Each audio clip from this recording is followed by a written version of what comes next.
তো আমার বাইরে একটু কাজ আছে, তাই আমি এখন রেডি হচ্ছি, স্নান শেষ। চলো এখন স্কিন কেয়ার করা যাক। এটা হচ্ছে প্লামের গ্রিন টি ফেস মিস্ট,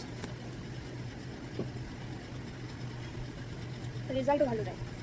এরপরে আছে ডার্মাকোর স্যালিসিলিক অ্যাসিড ফেস সিরাম, এটাও প্রায় 1 বছর থেকে আমি ইউজ করছি, খুব ভালো। এটা আমার সেকেন্ড বোতল।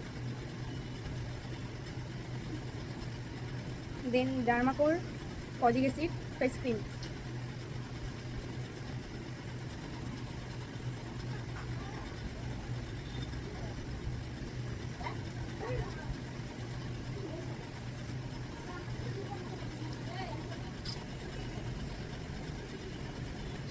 হ্যাঁ। এরপর আমি দিচ্ছি ইলোভিয়ার হেয়ার সিরাম।